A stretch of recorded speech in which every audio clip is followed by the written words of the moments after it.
Operation সিন্দুর বা ভারত পাকিস্তান যুদ্ধে মার্কিন প্রেসিডেন্ট ডোনাল্ড ট্রাম্প হুমকি দিয়ে থামিয়ে দিয়েছিলেন, এমনটাই তিনি দাবি করেছিলেন। কিন্তু গত কয়েকদিন ধরে ক্রমাগতভাবে ইসরায়েলের পক্ষ নিয়ে ইরানের ওপরে যে ধরনের হামলা করেছে এবং ইরানের পারমাণবিকের বিশেষ করে ফোর্দ ইঞ্চ এবং তিনটি যে পারমাণবিক কেন্দ্র আছে সেখানে 125টিরও বেশি এবং নিটুবি বোমারও বিমান দিয়ে আঘাত করার পরেও তিনি ইরানকে দমাতে পারেনি। মূলত নন কলোনিক্যাল কান্ট্রিজ বা নন কলোনিক্যাল যে জায়গায় ধরনের জায়গায় বা যে স্টেপের জায়গায় ইরান দাঁড়িয়ে আছে সেটাই আমেরিকার মুখে কুলু পেতে দিয়েছে। মার্কিন প্রেসিডেন্ট ডোনাল্ড ট্রাম্প তিনি মনে করেছিলেন যে পাকিস্তানের সেনাপ্রধানকে কাছে নিয়ে পাকিস্তানের পররাষ্ট্রমন্ত্রী বা প্রধানমন্ত্রীকে ওভারলুক করে তিনি পাকিস্তানের সেনাপ্রধানকে কাছে নিয়ে ইরান হামলার জন্য একটা যথার্থ উপযুক্ত সময় বা অবস্থান তিনি পাবেন, কিন্তু সেই জায়গাটাও তিনি হতাশ হয়েছেন। মার্কিন প্রেসিডেন্ট ডোনাল্ড ট্রাম্প দেশের মানুষকে এবং তার দেশের কংগ্রেস সংবিধানকে অপেক্ষা করে সম্পূর্ণরূপে একটি সন্ত্রাসী রাষ্ট্র ইসরায়েলকে যেভাবে সাপোর্ট করে দিয়েছে বা সাপোর্ট করে যাচ্ছে, সেই জায়গায় বোঝা যায় যে মার্কিন যুক্তরাষ্ট্রের ডোনাল্ড ট্রাম্পের আগামী যে মধ্য ট্রাম্প যে ইলেকশন রয়েছে সেখানে তার বেশ ধরা খেয়ে যাবে। তার দল তার যে রিপাবলিকান দল সেখানে বেশ সমস্যায় পড়ে যাবে। তবুও ইরান যে আশ্চর্য ধরনের অবস্থান সৃষ্টি করেছে সেটা না বলেই নয়। প্রিয় দর্শক শ্রোতা, যারা আমার চ্যানেলটি দেখছেন প্লিজ সাবস্ক্রাইব আওয়ার চ্যানেল। আমাদের চ্যানেলটি সাবস্ক্রাইব করে সাথে থাকবেন। গত 23শে জুন থেকে শুরু করে আজকে 24শে জুন পর্যন্ত যত ঘটনাগুলো আমরা বিভিন্ন সংবাদ মাধ্যম থেকে জানা যাচ্ছে তাতে জানা যায় যে ইরান সর্বোচ্চ আকারে মার্কিন ঘাঁটিতে কাতার এবং বাহরাইনের, সিরিয়ার এবং ইরাকের বিভিন্ন জায়গায় তারা হামলা করেছে। এই হামলা সম্পূর্ণরূপে যথোপযুক্ত। এই হামলাকে কেন্দ্র করে মার্কিন সাম্রাজ্য বা মার্কিন আধিপত্যকে যাদেরকে অবস্থান করে দিয়েছে, বিশেষ করে মধ্যপ্রাচ্যের যে বিশ্বাসঘাতকগুলো রাষ্ট্রগুলো, তাদের অবস্থান সম্পর্কে জানা যাবে। ইতিমধ্যে কাতার তার আকাশপথ বন্ধ করে দিয়েছে এবং ইসরায়েলও তার আকাশপথ বন্ধ করে দিয়েছে। সৌদি আরব কৌশলগত জায়গায় কাতারকে সাপোর্ট করে যাচ্ছে, কিন্তু সৌদি আরবের এই সাপোর্টকে কেন্দ্র করে যদি মধ্যপ্রাচ্যে আবারও একটা রক্তের হেলিখেলার দ্বার প্রান্তে দাঁড়িয়ে যায়, তার জন্য মধ্যপ্রাচ্যের আমেরিকার বসানো যে রাষ্ট্রগুলো আছে তারাই দায়ী।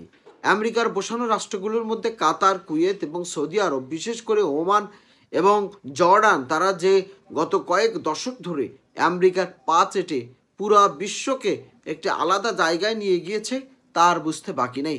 কিন্তু ইরান এই জায়গায় সম্পূর্ণ আমেরিকাকে অপেক্ষা করে দশকের পর দশক স্যাংশন করার পরেও ইরান তার যে নিজস্ব প্রযুক্তিতে সামনে এগিয়ে গিয়েছে, সেটাই সবচেয়ে আশ্চর্য। ইরান গত কয়েকদিন যাবত ধরে ব্যালিস্টিক এবং হাইপারসোনিক যে ধরনের মিসাইল তারা ইসরায়েলের উপরে দিয়েছে, ইসরায়েলের হাইফা বন্দরনগরী হাইফা শহর এবং ইসরায়েলের তেল আবিব সম্পূর্ণরূপে ধ্বংস স্তূপের পরিণত হয়েছে। আন্তর্জাতিক কোনো গণমাধ্যমকে সেখানে যে কোনো সংবাদ গ্রহণের সুযোগ তারা করে দিচ্ছে না। তবে যতদূর জানা যায় ইসরায়েলের তেল আবিব এবং হাইফা নগরীর সম্পূর্ণ কাঠামোগত যে স্ট্রাকচার সেটা ধ্বংস করে দিয়েছে। এমনকি তারা তাদের লোকজনগুলোকে নিরাপদ স্থানে সরিয়ে নেওয়ার জন্য তারা বিভিন্ন দেশে পাঠিয়ে দিচ্ছে। এই অবস্থার দিক থেকে কিম জং ইউ, যিনি ইরানের কাছের বন্ধু, তিনি কিন্তু খেপেছেন। তিনি বলেছেন তার পারমাণবিক ক্ষেপণাস্ত্র ইরানকে দিতে প্রস্তুত। এমনকি রাশিয়ার সাবেক প্রধানমন্ত্রী তিনিও বেশ কিছু আলোচনার কথা বলেছেন। তিনি বলেছেন বিভিন্ন রাষ্ট্র যারা পারমাণবিক শক্তি ক্ষমতাধর তারা ইরানকে পারমাণবিক যে সাপ্লাই সেটা দেওয়ার জন্য প্রস্তুত। কিন্তু আসলে কি এই জায়গায় সম্পূর্ণ তারা প্রস্তুত? অনেক জায়গায় তথ্য থেকে জানা যায় যে ইরান ইতিমধ্যে 9 থেকে 10টি পারমাণবিক সক্ষমতা তারা করে ফেলেছে, অর্থাৎ তাদের হাতে পারমাণবিক শক্তির যে বোমা সেটা তারা আছে। মার্কিন প্রেসিডেন্ট, আমেরিকার প্রেসিডেন্ট ডোনাল্ড ট্রাম্প তিনি 125টিরও বেশি যে যুদ্ধ বিমান নিয়ে এবং বোমারু B2 বিমান নিয়ে তিনি 18টির বেশি ট্যাঙ্কার বা বাংকার বিধ্বস্ত যে বোমা নিক্ষেপ করেছে, কার্যত এটা শূন্য। তিনি মনে করেছিলেন ভারত পাকিস্তান যুদ্ধে যেভাবে থামিয়ে দেওয়া গিয়েছে ইরানকে হয়তো থামিয়ে দেওয়া যাবে, কিন্তু কে জানে দশকের পর দশক, হাজার বছরের ঐতিহ্য পারস্যের এই রাষ্ট্রটি তারা জ্ঞান বিজ্ঞানের সমস্ত জায়গায় তাদের অবস্থানকে এত শক্তিশালী জাগান দিয়েছে, যা ইসরায়েল এবং আমেরিকা এবং ওয়েস্টার্ন রাষ্ট্রগুলোকে পুরোটাই আশ্চর্য করে দিয়েছে। ইসরায়েল তারা গত কয়েক দশক ধরে, অর্থাৎ গত 50-60 বছরে যাদের অস্তিত্বের ওপরে কোনো আঘাত হানেনি, যারা তাদের গর্ব, সেই অস্তিত্বের ওপরে ধ্বংসের লীলাখেলা চালিয়ে দিয়েছে ইরান।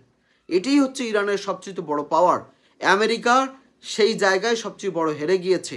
ইতিমধ্যে চীন এবং রাশিয়া ইরানের পাশে দাঁড়িয়েছে, যেমনটাই ইরান ইউক্রেন যুদ্ধের সময় তারা আপনার বিভিন্ন রকমের সরঞ্জাদি দিয়ে রাশিয়াকে সাহায্য করেছিল এবং ইরানের থেকে 60% তেল আহরণ করে থাকেন, গ্রহণ করে থাকেন চীন। ইতিমধ্যে হরমুজ প্রণালী বন্ধ করে দেওয়া হয়েছে, বেশ কয়েকটি জাহাজ সেই জায়গা থেকে রিটার্ন আসা শুরু করেছে।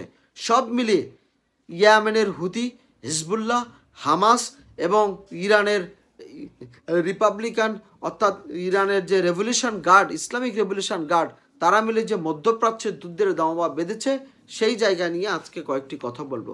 প্রিয় দর্শক শ্রোতা, ইতিমধ্যে জানেন যে জ্ঞান বিজ্ঞানকে বোমা মেরে উড়িয়ে দেওয়া যায় না। যে কাজটি করতে চেয়েছিল আমেরিকা বা যে কাজটি করতে চেয়েছিল ইসরায়েল, তবে সব জায়গা থেকে ইরান যে এত পারদর্শী হয়েছে সেই জায়গাটি বড় আশ্চর্য। আগামী কয়েকটি দিন আমাদেরকে দেখতে হবে যে বিশ্ব রাজনীতিতে তৃতীয় বিশ্বযুদ্ধের দিকে যাচ্ছে কিনা সেটা। কিম জং ইং, তিনি উত্তর কোরিয়ার প্রেসিডেন্ট, তিনি কিন্তু ইতিমধ্যে পারমাণবিক হামলার কথা বলেছে আমেরিকায়। এমনকি সারা বিশ্ব থেকে আমেরিকার উপরে যে নিন্দার ঝড় উঠেছে, সেটাই দেখার বিষয়।